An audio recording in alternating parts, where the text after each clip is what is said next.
Nah, kali ini kita akan membahas tentang fungsi konsumsi, saving function, signifikasi fungsi konsumsi dan fungsi tabungan, uang, demand for money, multiplier, dan supply of money. Yuk kita bahas. Fungsi konsumsi mengacu pada hubungan pendapatan konsumsi adalah hubungan fungsional antara dua agregat, yaitu total konsumsi dan pendapatan nasional bruto. Secara simbolis, hubungan tersebut direpresentasikan sebagai C sama dengan F dikurang Y, di mana C adalah konsumsi, Y adalah pendapatan, dan F adalah hubungan fungsional. Fungsi konsumsi memiliki dua atribut. Yang pertama, kecenderungan mengkonsumsi rata-rata. Yang kedua, yaitu kecenderungan mengkonsumsi marginal. Proposisi hukum konsumsi yaitu yang pertama, ketika pendapatan meningkat maka pengeluaran konsumsi juga meningkat, tetapi lebih kecil jumlahnya. Yang kedua, pendapatan yang meningkat akan dibagi dalam proporsi tertentu antara konsumsi, pengeluaran, dan tabungan. Yang ketiga, peningkatan pendapatan selalu mengarah pada peningkatan konsumsi dan tabungan. Penentu fungsi konsumsi menurut Keynes, yang pertama ada faktor subjektif, yaitu bersifat endogen atau internal sistem ekonomi. Yang kedua yaitu faktor objektif. Faktor ini menentukan bentuk seperti kemiringan dan posisi dari fungsi konsumsi. Baiklah, saya akan menjelaskan tentang saving function. Saving function atau fungsi tabungan memberitahu kita hubungan antara pendapatan dan tabungan. Hubungan antara pendapatan dan konsumsi juga memberitahu kita hubungan seperti apa yang ada antara pendapatan dan tabungan. Jadi, fungsi tabungan dapat diturunkan dengan bantuan fungsi konsumsi. Oleh karena itu, penentu konsumsi agregat dan tabungan agregat adalah sama.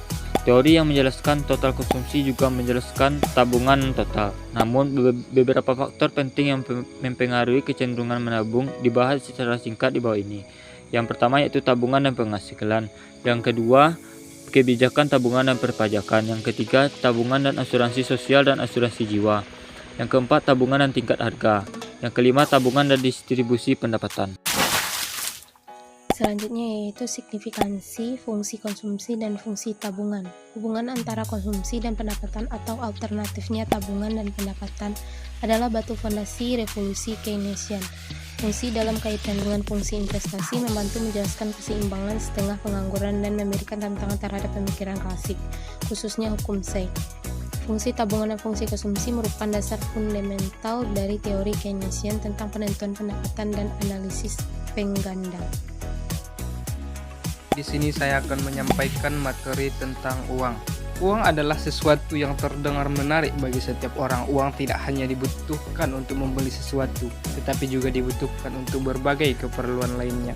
Adapun pengertian pasar uang adalah pasar untuk atau pasar yang digunakan untuk peminjam jangka pendek. Pasar uang terdiri dari berbagai institusi, peminjam ataupun pembeli yang meliputi instansi pemerintah dan juga swasta. Selanjutnya, fungsi asli uang.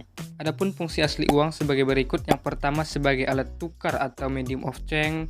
Yang kedua sebagai satuan hitung atau unit of account. Dan yang ketiga sebagai alat penyimpanan nilai ataupun valuta. Seterusnya fungsi turunan uang. Adapun fungsi turunan uang sebagai berikut. Yang pertama sebagai alat pemindahan kekayaan. Yang kedua sebagai alat pendorong kegiatan ekonomi. Dan yang ketiga sebagai alat pembayaran yang sah. Yang keempat sebagai pembayaran hutang. Dan yang terakhir sebagai alat penimbun kekayaan. Selanjutnya permintaan uang. Permintaan uang muncul dari dua fungsi penting uang. Yang pertama adalah bahwa uang bertindak sebagai alat tukar, dan yang kedua adalah bahwa uang adalah toko. Dengan demikian individu dan bisnis ingin memegang uang dalam bentuk tunai dan sedikit dalam bentuk aset. Apa yang menjelaskan perubahan dalam permintaan untuk uang? Ada dua pandangan tentang masalah ini. Yang pertama adalah pandangan skala yang terkait dengan dampak tingkat pendapatan atau kekayaan terhadap permintaan uang. Permintaan uang secara langsung berkaitan dengan tingkat pendapatan. Semakin tinggi tingkat pendapatan, semakin besar permintaan uangnya.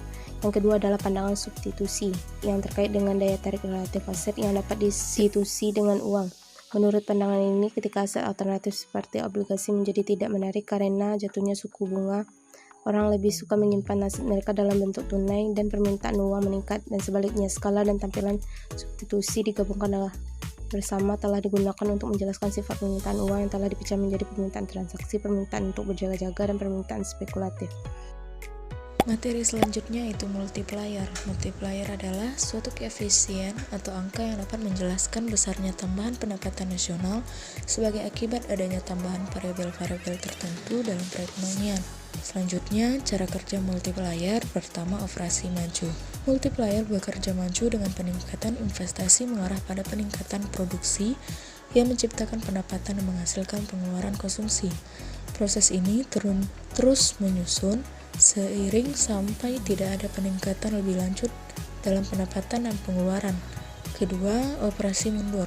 Penurunan investasi akan menyebabkan kontraksi pendapatan dan konsumsi yang pada gilirannya akan menyebabkan penurunan kumulatif dalam pendapatan dan konsumsi sampai kontraksi dalam pendapatan agregat adalah kelipatan dari penurunan awal dalam investasi.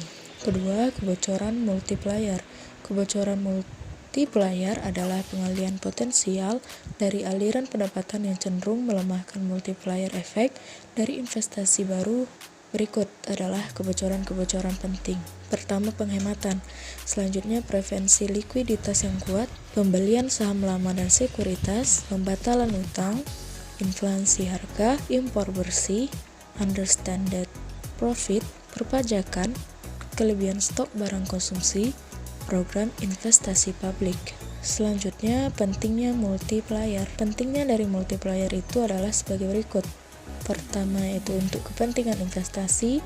Kedua, siklus perdagangan. Ketiga, kesetaraan tabungan investasi. Keempat, perumusan kebijakan ekonomi. Kelima, untuk mencapai lapangan kerja penuh. Keenam, untuk mengontrol siklus perdagangan. Ketujuh, pembiayaan defisit. Dan terakhir, investasi publik. Di sini saya akan menjelaskan mengenai money supply.